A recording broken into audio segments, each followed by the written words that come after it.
yet to do tonight.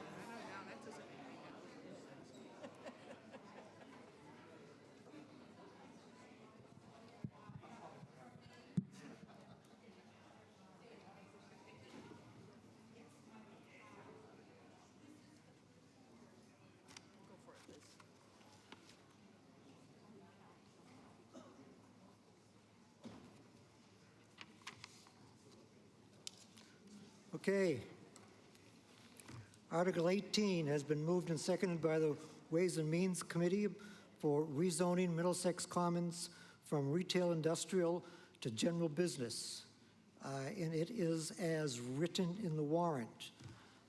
Planning Board, vote and recommendation.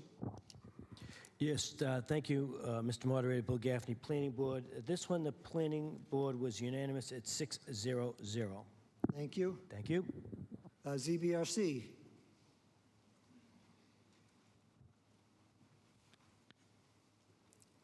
Come on, folks, microphone over here. Thank you, Mr. Moderator. Zoning Bylaw Review Committee voted 5-0-0. Thank you. Land Use Committee, down here, please, with the microphone.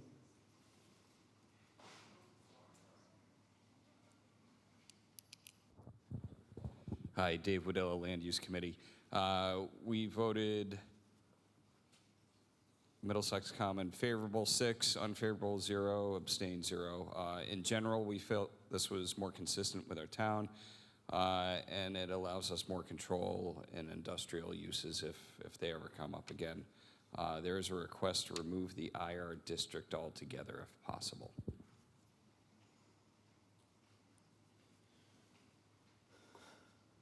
Ms. Bonventre, take it away. Thank you, Mr. Moderator. I'm Liz Bonventre. I'm your planning director here, and I just wanted to orient you as to what property we're talking about. We're looking to rezone basically it's the Market Basket Plaza, that parcel, and it is the only piece of land in town that is zoned retail industrial. And so I'm going to hand it over to Ryan Leeming from Edens, the property owner, to kind of give their assessment about this rezoning. Thank you, Liz. Mr. Eden. Thank you, Mr. Moderator and members of town meeting. Ryan Leeming with Edens. We're the property owner at 43 Middlesex Turnpike, or Middlesex Commons, or Middlesex Mall. We've owned the property for about 20 years. We've been working on some retenanting at the property. The Eastern Bank recently closed. Eastern Bank and Century Bank merged, and unfortunately this location was a closure. And through some of our research and process and working with staff, we realized that yes, this is in fact the last industrial retail piece of property in town. And to that we sort of said, well, our business is in maintaining it as a thriving retail destination. We don't have any interest in the industrial piece of what the zone brings us. And to us, it just feels like it belongs in general business as a shopping center. So that was really the crux of the ask to town staff, and working with them through the process. They educated us that we had to come here to town meeting to vote on that. So that's really it. You know, the industrial retail offers a lot of industrial uses and not all of the retail uses, where general business offers all of the retail uses that we'd love to continue to see at the shopping center. So I'll turn it back to Liz if you have anything, or happy to take any questions. Anything you want to add? I don't think I need to. Anything else? I think that's all for now, and I think I'd be willing to open up to questions. Okay, we've heard from the report, we've heard from the committees. Open it for discussion. Any comments? Mr. Harrington.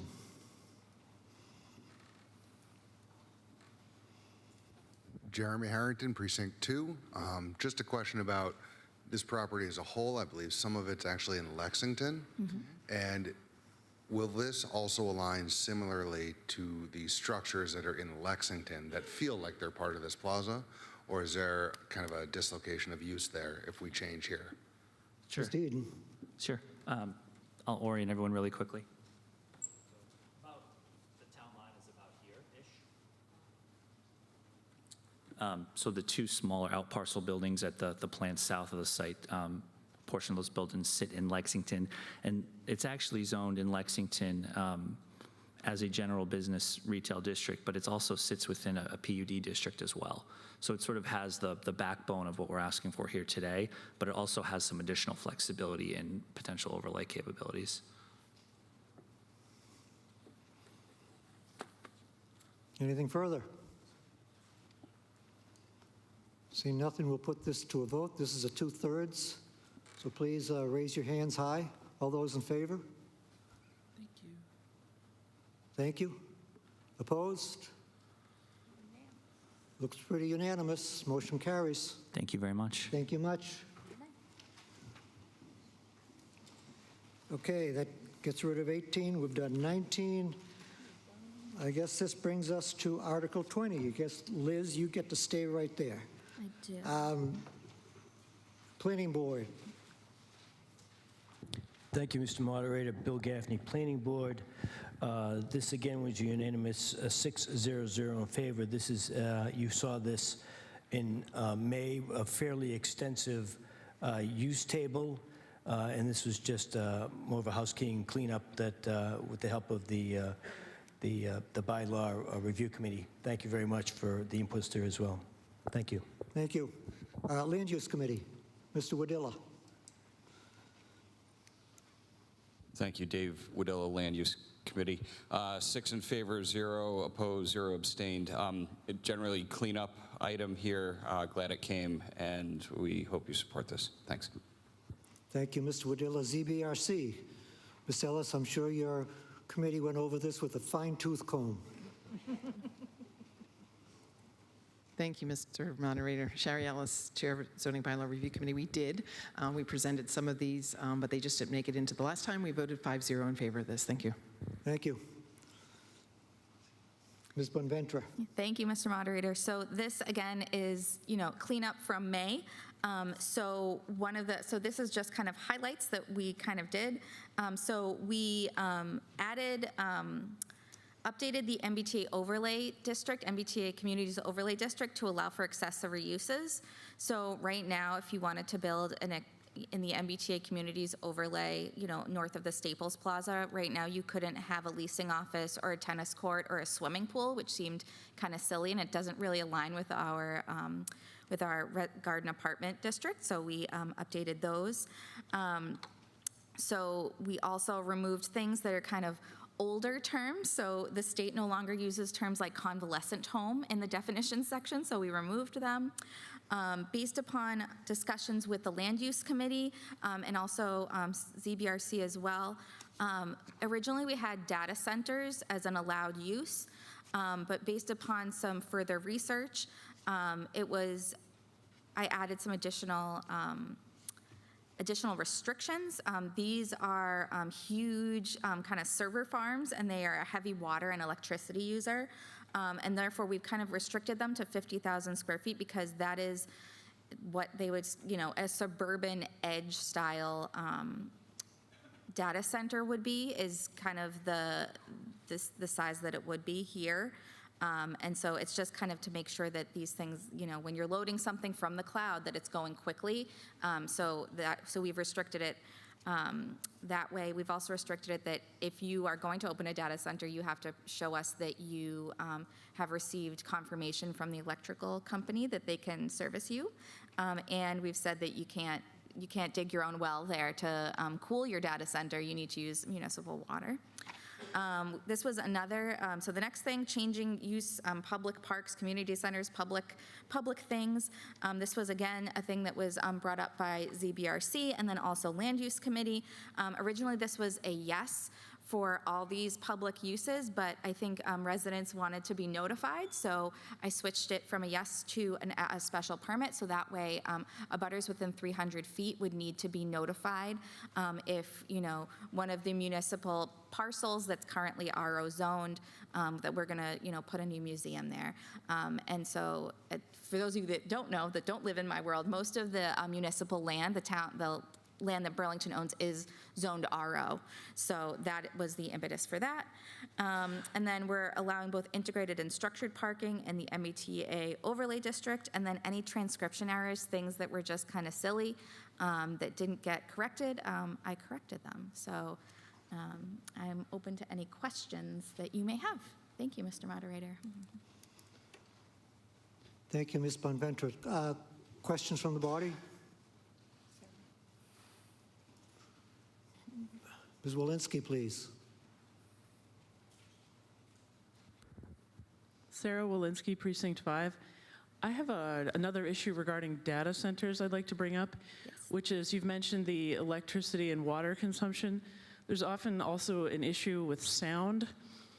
I wonder if you'd had done any investigation of that. I know that the fans and cooling equipment can make those quite loud to live nearby, a problem for abutters in a heavily residential area. I have not. Most of the areas that these would go would, if it was close to a residential area, I think it would be something that the planning board would definitely look into. It's also definitely something that I would be open to kind of amending in January if somebody has better expertise than I do, but definitely the planning board would definitely look into sound attenuation. It's something that's discussed quite a bit at our planning board meetings. But it is also something that I would be happy to add additional restrictions to in the bylaw. So that's just. Further comments? Mr. DeBona. And then we'll get Mr. Hardy.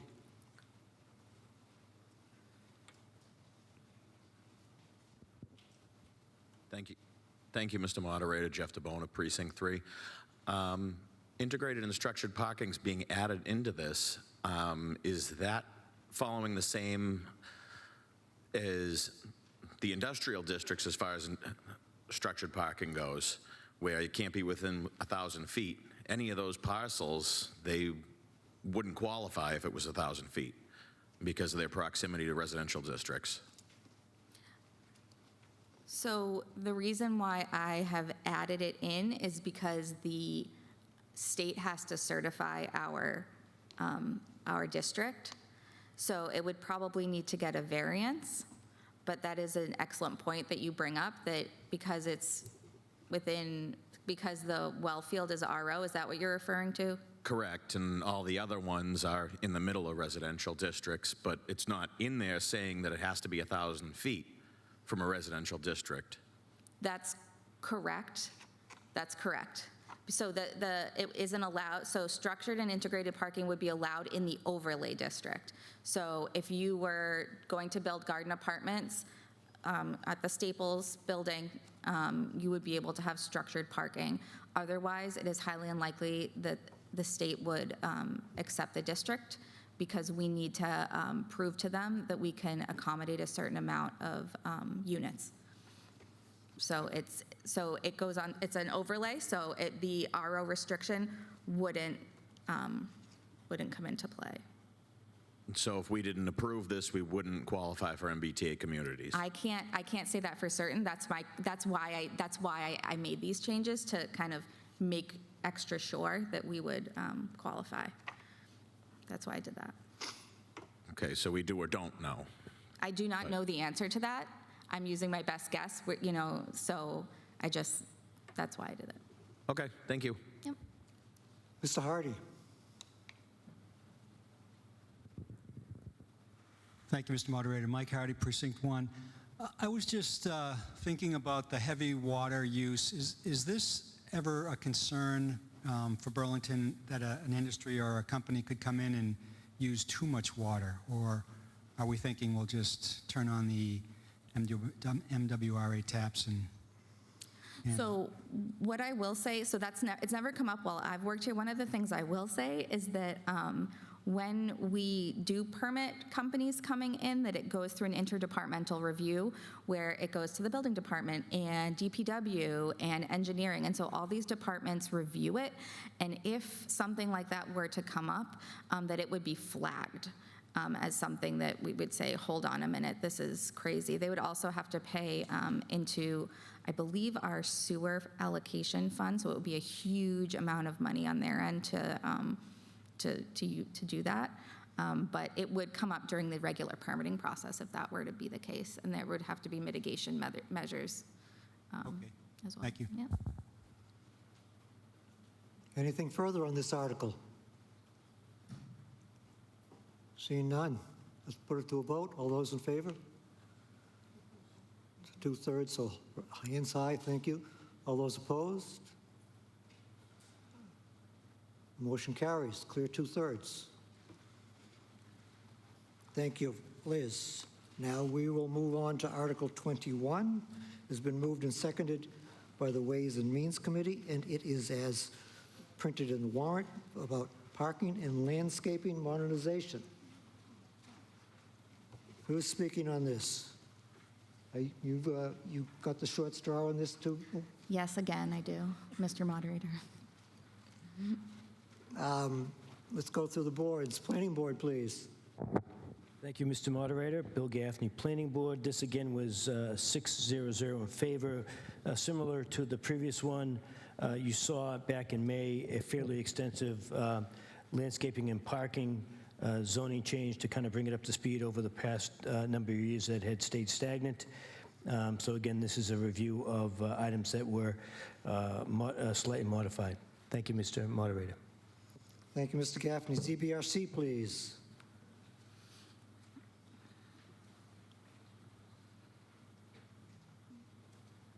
Thank you, Mr. Moderator. Zoning Bylaw Review Committee voted 5-0-0 in favor. Thank you. Land Use Committee. Over here, please. Thank you, Dave Waddell, Land Use Committee. On this item, we were 5 favorable, 1 abstained. It adds needed clarity to the existing bylaw. Thank you. Thank you. Ms. Von Ventra, take it away. Thank you, Mr. Moderator. So again, this is very similar to your last article. I'll go over some highlights. So if you recall in May, we amended the bylaw so that if you were within 10% of the parking requirements for your use, so if you were above your parking requirement by 10% or below, that you could get an administrative finding from the planning board to allow for that 10% plus or minus. But if you are going beyond that, you need to get a special permit. And I have added sample calculations as to how proponents need to prove that they can accommodate less parking than beyond that 10%. So there's a whole bunch of calculations in your warrant about that. And then I've removed some things that kind of are only applicable to urban settings. So there was something in there from May that was a holdover from our consultant where it was talking about, a property owner can work with the town to build a municipal parking facility and use that municipal parking facility as part of their parking requirements. And it's just, if we need to add it, we'll add it, but I think it's something that's a little bit outside of what we do here in Burlington, more of an urban thing, I would say. I added some safety things, so providing requirements regarding placement of driveways, both residential and commercial, connecting town right-of-ways, just to improve safety and traffic flow, and so those numbers are in there. And then again, correcting unintended errors that were discovered after May. So with that, I'll open it up to questions. Any other questions on this? Mr. Monaco. Thank you, Mr. Moderator. Frank Monaco, Precinct 4. The shared parking, I'm sorry, Yes. on the shared parking, so we put that on the books, I don't know, a year ago or something. Is it actually in use now? Are people doing shared parking? Yes, it is, actually. So 101 Middlesex Turnpike, so where Tower Records and PR Salon and the Staples, so that's owned by Brixmor, and they have recently come to us, the planning board, to revamp their site. They've added 2 new restaurants, or actually 3 new restaurants, and so they're really trying to vamp up that site, and they do they did get a special permit for a parking reduction, and they gave us a traffic study proving that they could park it. So what we get out of that is essentially more business in an area where they normally could not collectively meet the parking space requirements. So it's not so much a question as a reflection of things I've actually heard. Some business owners feel like the shared parking isn't that easy to manage and works against them in some situations. So to the extent we've put it in law, in businesses, how well has it worked? So it has worked fairly well. I did add the calculations because I think that definitely helps property owners, when you have more specific regulations, it's in there.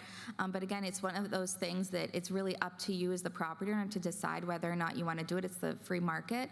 But so far, it's been really, it's been a good thing. It really has allowed us to bring new opportunities and new businesses into town. So all this does is give them examples on how to basically understand it, what they can apply for and how it would work, but it doesn't change what the law enables in terms of shared parking at all. No, it does not. And your feeling is so far through the building inspector maybe in permitting that there haven't been complaints about it being causing problems for other businesses in the area? No, not so far. So good. I have not heard any complaints. Okay. All right, thank you. Further questions on this article? Seeing none, it's a zoning article. All those in favor, raise your hands high. Thank you. All those opposed? Clear 2/3 majority. Motion passes. Thank you very much. Brings us on to Article 22. It has been moved and seconded by the Ways and Means Committee, and the motion is as printed in the warrant. It's to refine the definition of experiential retail and commercial interactive venue. Planning Board, please. Mr. Gaffney. We good? Thank you. Thank you, Mr. Moderator. This is, again, a unanimous 6-0-0 in favor. This was provided with the Economic Development Director provided to us with regard to opportunity for other businesses where food is not required. Thank you. Thank you. ZBRC.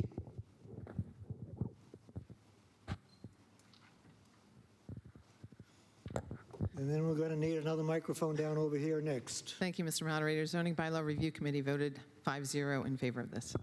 Thank you, Ms. Ellis. Land Use Committee, Mr. Wadilla. Thank you, Mr. Moderator. Dave Wadilla, Land Use. This we're 6-0-0 favorable for, strongly in favor of this update. Thank you. Ms. Tintaklis, take it away. Thank you, Mr. Moderator. My name is Melissa Tintaklis. I work as the Economic Development Director. And Article 22, as you can see on page 92 of your warrant article, or your warrant, is really pretty straightforward. The request of this body is to consider removing primarily the word only. So when we introduce the idea of experiential uses and interactive uses, the idea was to bring more creative and things to do kind of interest into our commercial districts. And that was based on a large trend that we were noticing as apparel was dropping off. We noticed a lot of the anchoring tenants in malls, this is nationwide, had started to focus on experiential uses. They can be large, they can be small and pop up. And what we've also noticed is they don't always have to be coupled with food. So the way we had originally wrote it 3 years ago had the word only be permitted with a food or an eatery here, and we said restaurant. So now what I'd like this body to consider is for us to remove that, and so that we have a little bit more flexibility and continue to allow the diversification of retail services for our commercial corridor. Thanks. Thank you, Ms. Tintaklis. Questions from the body on this? Mr. Interes. Daryl Interes, Precinct 6. If we're going to get rid of the word only, why not get rid of everything after the comma? So, which may be permitted in combination with restaurant, fast order food. It seems like all of that doesn't really matter anymore if we're taking the word only out, because it's going to be any. Ms. Tintaklis, any comment? Thank you for that consideration. Mr. Moderator, through our review with the different land use committees, that did not come up. So at this point, I'd like to proceed with it how it is written. how the boards, the land use committee boards reviewed it. Mr. Interest, follow up? Okay. And what's the,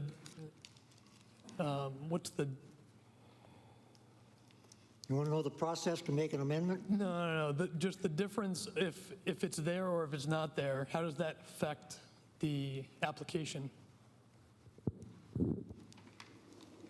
Ms. Ellis, you have a comment on that? So the language, oh, sorry, Sherry Ellis, town meeting member, CBRC. So the language there says may be permitted, and I forget the rest of the words because I've covered them up. But that just means it may or it doesn't have to be. So the language there is, in my mind, okay. Comment from town council, Ms. Mead?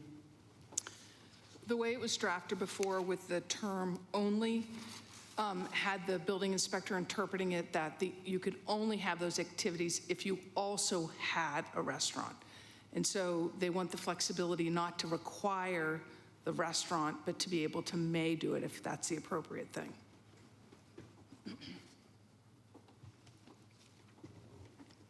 Anything additional? Seeing none, let's put this to a vote. Again, 2/3. All those in favor? Thank you. All those opposed? Motion carries. Thank you. Thank you, Melissa.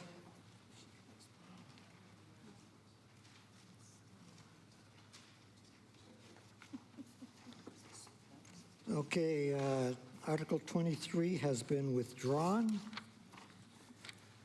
which brings us to Article 24.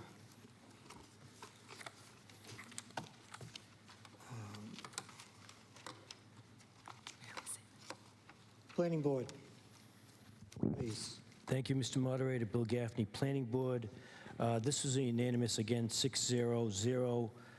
The only concern that was raised here was with regard to including play structures, to include that as accessory, and that was changed by the petitioner, so that was appreciated, but no other comments.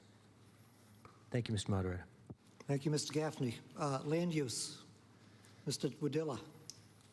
Thank you, Mr. Moderator. Land use voted 6 in favor, 0 opposed, 0 abstained. This seemed logical, adds clarity and enforcement when needed. ZBRC, Ms. Ellis, so it's yours. Well, you still have to talk for your committee. I do. Yes, you CBRC voted in favor of this 5-0. Thank you. Okay, we've heard from the committees. Take it away, Ms. Ellis, please.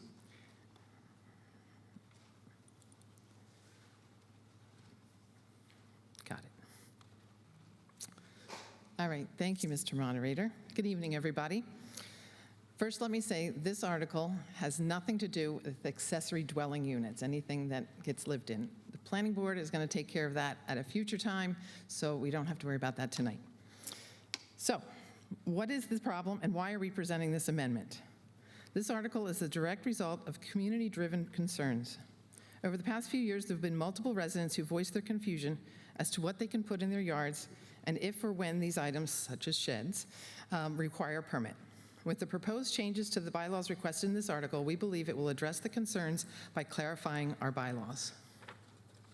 As a brief reminder as to the role of ZBRC, in addition to reviewing proposed zoning amendments that are brought to town by other proponents, our mission is to also review the zoning bylaws and look for clarity in areas of ambiguity and to suggest revisions that would achieve that mission. Why is that important? Well-written rules and guidelines are key to less confusion and interpretation. As I stated, our community has spoken out. These are actual comments from residents. There have been questions, confusion, and frustration among the residents. Regarding these accessory uses, they voiced their lack of understanding and what is allowed and where they belong. And there's been differences of opinions and interpretations. By better defining the terms and clearly specifying regulations within the bylaws, it will address these issues that the residents have raised and support the town departments that apply and enforce these bylaws at the same time. A win-win. Why is clarity important? Burlington residents and businesses deserve bylaws that they can read and understand. The planning department should have clear laws that they can apply consistently. The building department needs clear laws to aid in their approval and enforcement. Quite simply, the clearer the bylaws, the better the understanding. CBRC is assembled from the various boards and staff that collaborated and brought forth these proposed changes. We researched other committees' best practices, as well as discussed, consulted, and reviewed the available technical resources. And with that in mind, and with the support from the various professional staff, boards, and committees, we bring forward these proposed amendments. This amendment encompasses 3 different sections of the zoning bylaws: the definitions, the regulations, dimensional regulations, and the administrative procedures. And for ease of understanding, we broke it into the 5 different sections. The first section requests adding new definitions. Although these terms were referenced within the dimensional regulation table, they were never defined. And again, providing clear definitions of what these terms mean will assist in better understanding the regulations.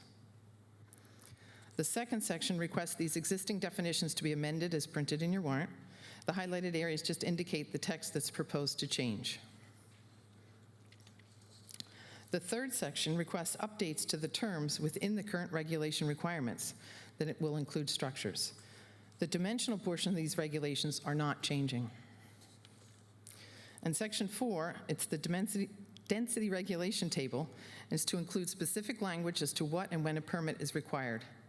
These changes are primarily located in the table, the paragraph preceding the table, and it's a bit small, so we can enlarge it. This is the paragraph what's critical piece to this amendment. As proposed here with these changes, it will specify exactly the trigger for when a permit is required and reference the regulations for that permit process. And this is something that's currently missing. Finally, the last section is new and includes the procedures which are determined by the inspector of buildings. We heard that simplicity is the key for the application process. The permit fees are the same as the building fees, as noted in your backup.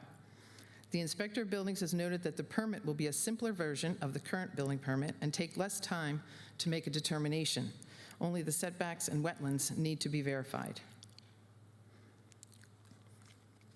The intent with this bylaw amendment is not to change any of the current dimensional regulations of where accessory uses and structures are allowed, but rather just to clarify exactly what triggers when a permit is required.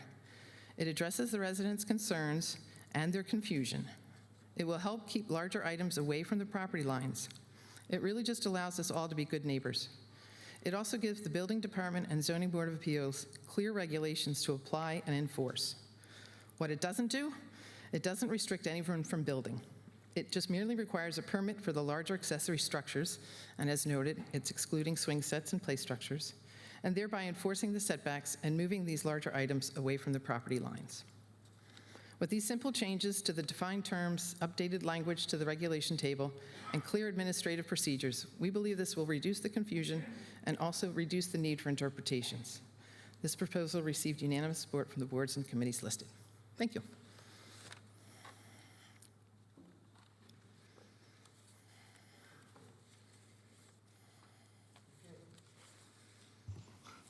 Comments on this? Mr. DeBona.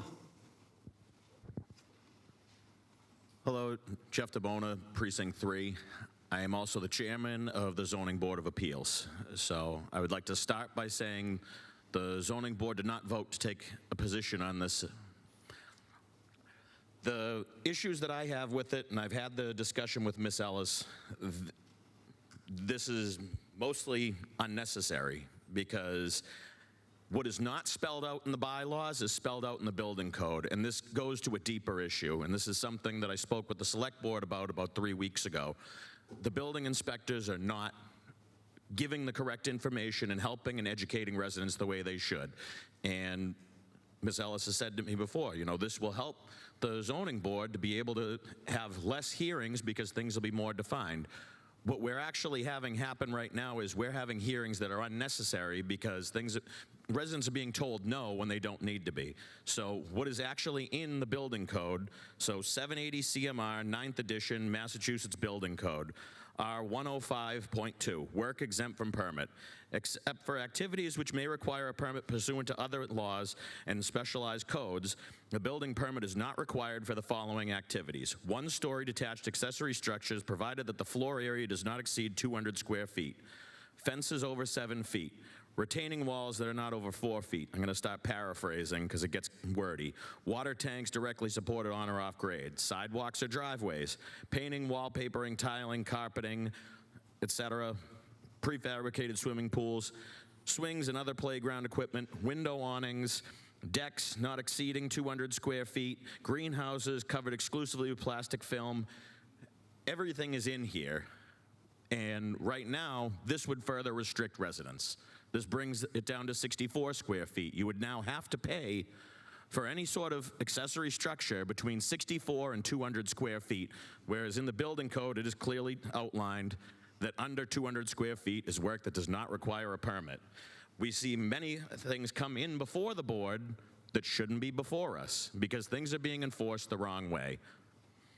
The other portion of it, talking about the setbacks is more of a layman's term. It's already defined in the bylaws because if you look at the use table, it says yard. When you go to the definitions, yard, it says 2.25, yard, front, an open space extending across the full width of the lot and lying between the front line and a line parallel to the front line that touches the nearest point of the building. Yard, rear, yard, side. I'm not going to read through all of them and take up more time. I would request that this be withdrawn. There are points in here that could be helpful to residents, but I don't think this is what needs to be done. This is going to restrict people, and the concern that was given was people don't know how to find out what they can and can't do, and they don't know how to read the bylaws, and they don't know how to get to the building code, which the average person doesn't. But passing a more restrictive bylaw doesn't put the information in their hands. It just makes things more difficult. If something needed to be done that could help, maybe the Human Services Committee could get together with the building department and they can get an 8.5 by 11 piece of paper and put on it, I'm looking to put something in my yard in Burlington. Here's what you can do. Here's what you can't do. And list all of it. That would be more helpful to residents. I would recommend that this be withdrawn. Thank you. Mr. DeBona, are you making a motion to withdraw this? Or are you just suggesting people should vote against it? If you want to make a motion, I need it in writing. I suggest people vote against it. I'm not going to write it up. Thank you. Mr. Moderator, may I respond to at least half of those? Go ahead, Ms. Ellis, you can respond. Although there weren't really questions, there were a lot of statements that I would like to address. Go right ahead.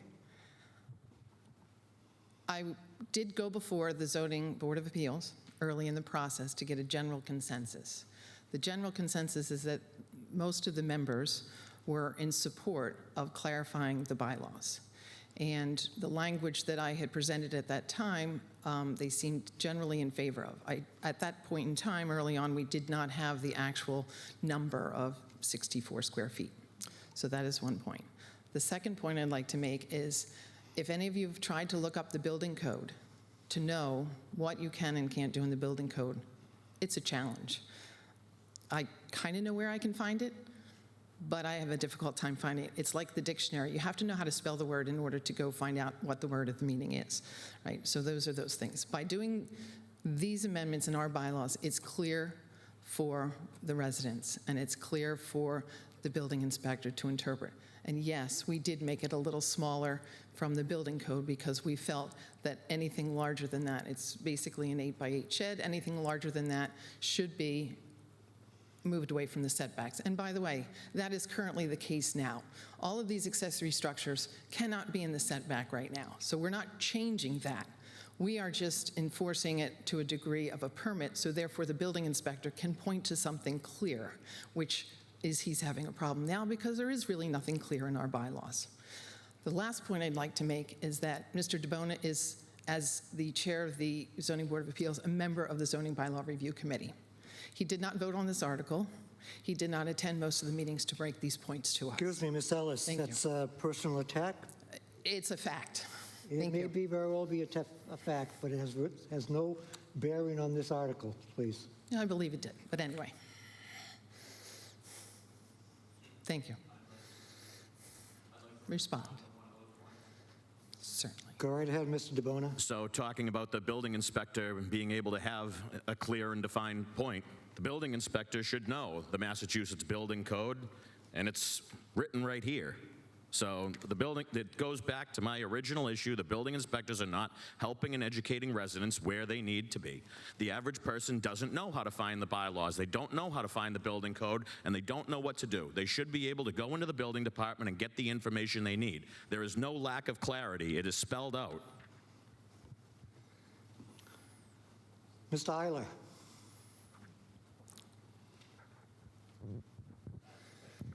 Mr. Moderator. Thank you, Mr. Moderator. John Eiler, Precinct 6.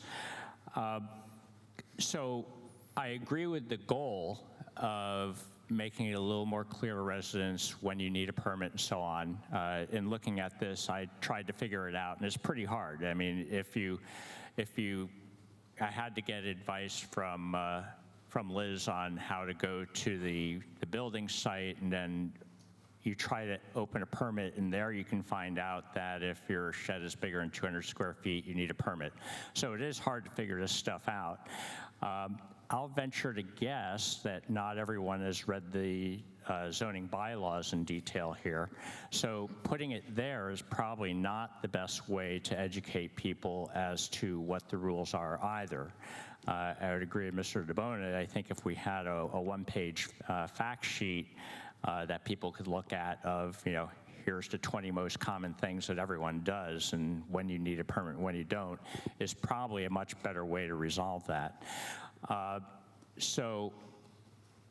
With this specific proposal, I do have a couple of issues. One is, whereas now the permit limit is at 200 square feet, this lowers it to 65 square feet.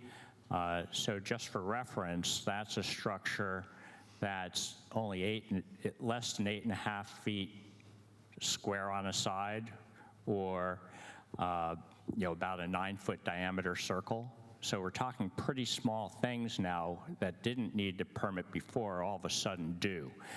And that becomes more of an issue also because of a new definition change here, which, if I understand it correctly, the word building has been redefined as part of this proposal.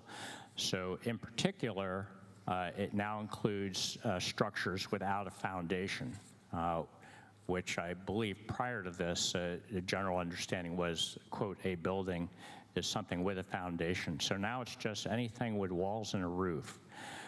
So what might that include? As I read it, it could include a screened-in gazebo. It could include, it obviously includes any kind of shed. So it includes a lot of things that weren't included before.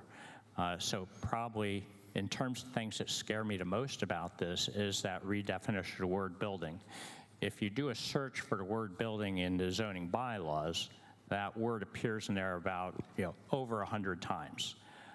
So all of a sudden, all these things that didn't used to be buildings are buildings now, and then presumably come under all the requirements of a building in ways that I can speculate but don't know. And I question if people have looked in detail at all those over 100 locations with the word building. So for instance, if I demolish my screened-in gazebo, which is now a building, do I need a permit for that? I don't know. So the point is that by that seemingly innocuous change of expanding the word building, we're potentially introducing a lot of unintended consequences that I think can be pretty alarming. So for that reason alone, I'm particularly concerned. And I'll just throw in there in addition, right now, if building permits are only required below 200 or above 200 square feet.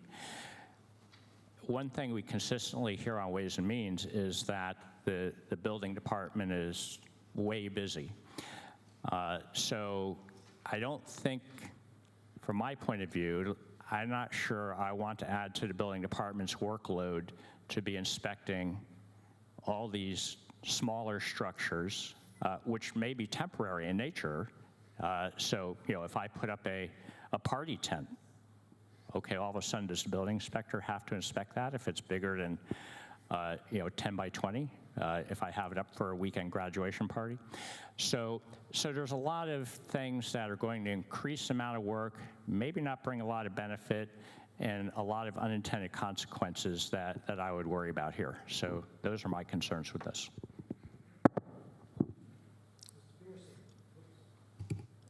Mr. Pearson. Answer that address those. Monty Pearson. Hello? Yeah, that's working. Monty Pearson, Precinct 3. I think that thinking about this in terms of a gazebo or a screened-in is using reductio absurdum, meaning that you take an issue to the absurd point and have that be the thing that you focus discussion around. And I think that the more important part of this is that people are building very large structures, like 20 feet by 10 feet. If your neighbor builds something that's 20 feet long and 10 feet wide, right now that's not being regulated, and it also is not being regulated how close it's put to the lot line.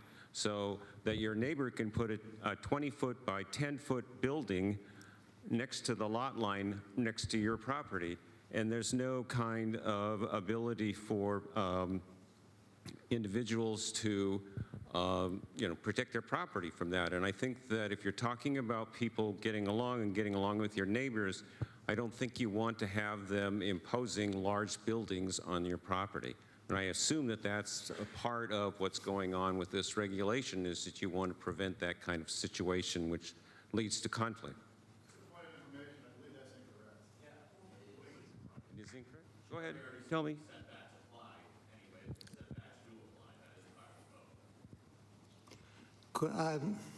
Let's get a clarification on this. Mr. DeBona, you have an answer on that, please?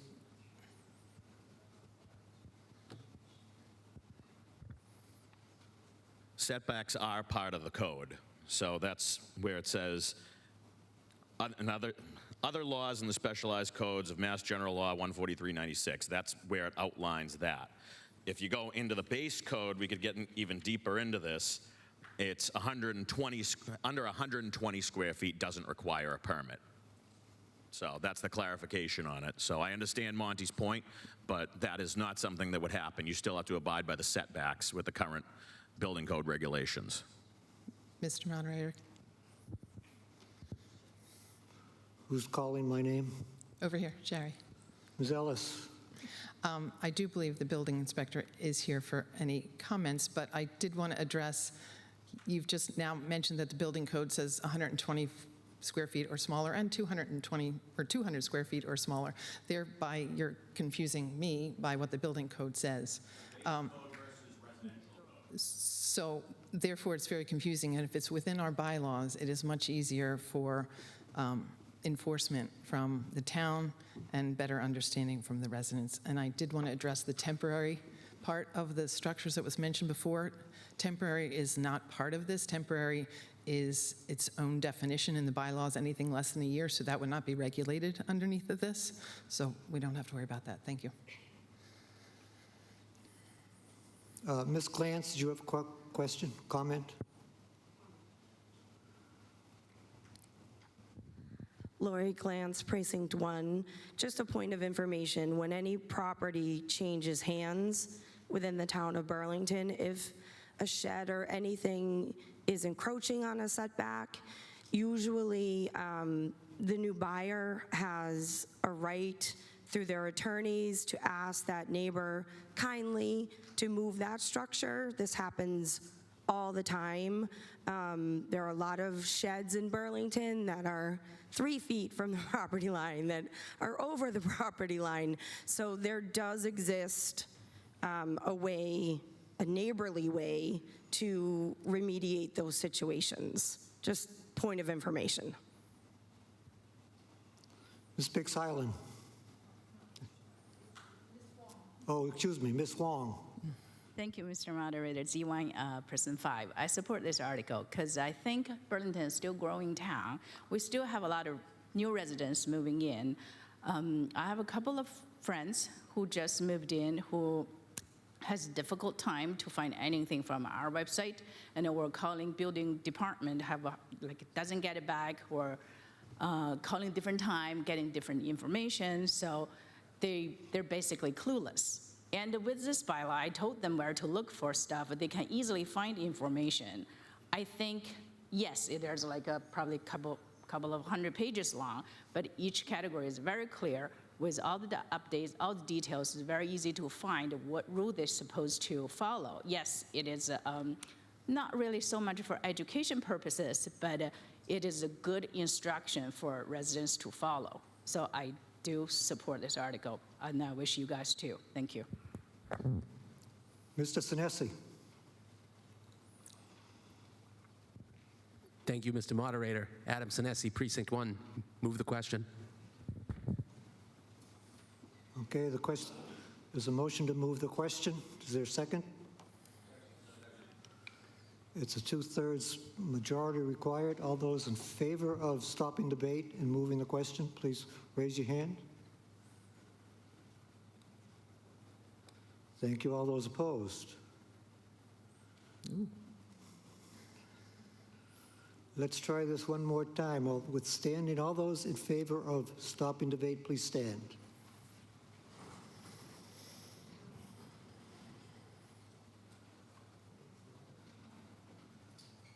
Thank you. All those opposed to stopping debate, please stand. 1, 2, 3, 4, 6, 7, 8, 9, 10, 11,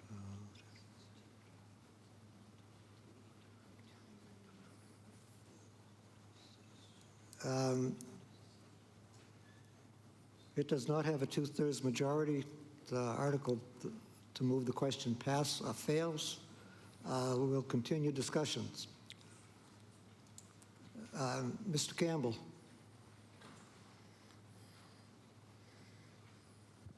Chris Campbell, Precinct 1. I think my biggest concern comes to this with the 65 square feet and making that determination on the last night, and with only 77 of our members here.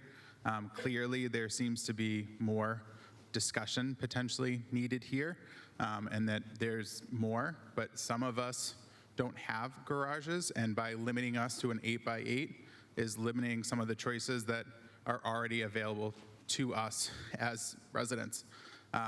So at this point, I would not be supporting this bill. Thank you, Mr. Campbell. Further comments on this article? You're not limited. Mr. Monaco and then Ms. Byer.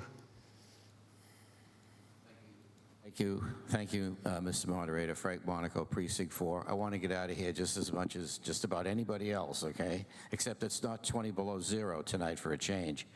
I think this is a mistake because we're over-regulating something that doesn't need to be regulated. Maybe the building inspector needs to be a little bit clearer, and all people have to do is pick the phone up and ask. The setbacks are very clear. What we've got for bylaws now is not the problem. This feels to me like a way to fix communication with even more complex information, and you lose some rights. I just don't see the need for this if we just help the building department out, maybe with your flyby sheet or whatever. But, building a 200 square foot shed that's within the setback should not be a problem, and I don't understand why we have to go to this extent, and I really think this is a mistake. Thank you. Thank you, Mr. Moderator. Ms. Byer, please.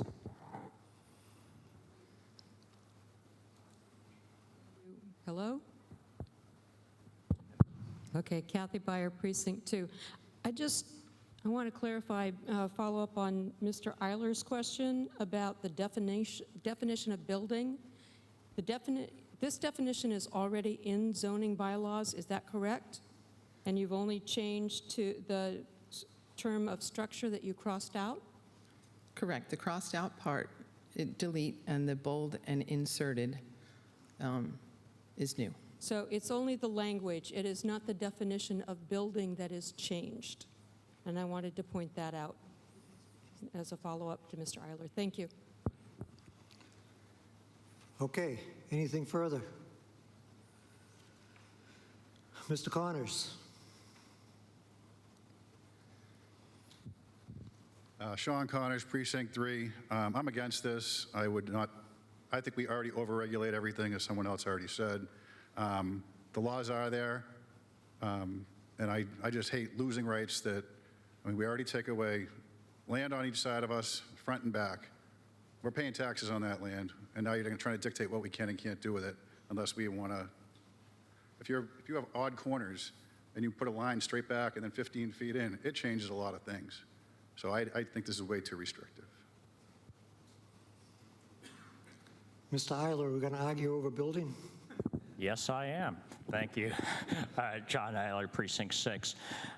So I do not agree that the definition hasn't changed.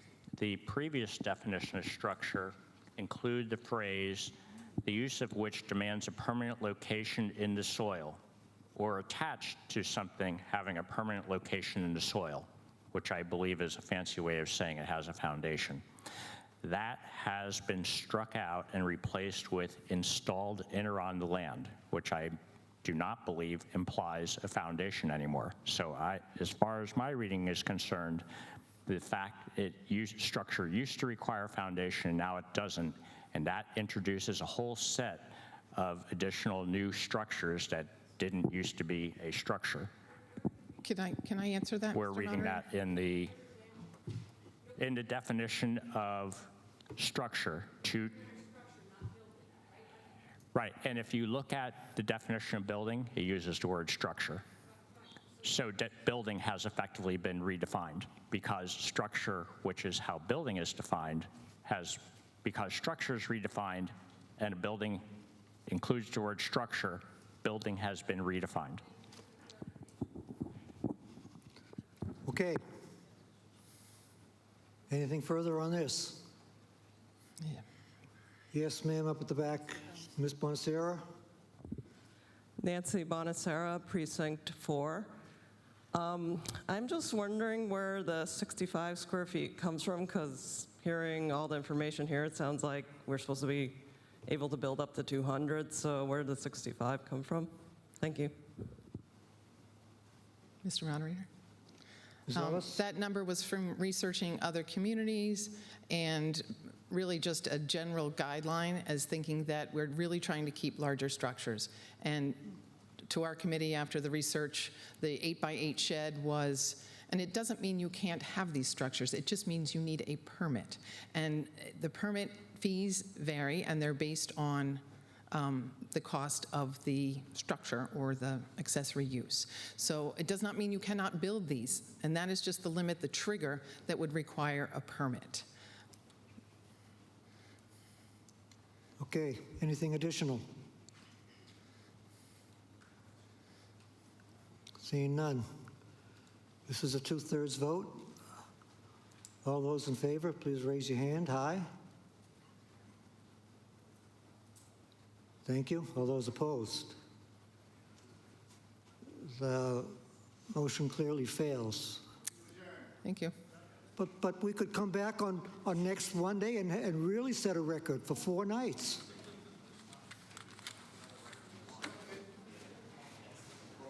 We are adjourned.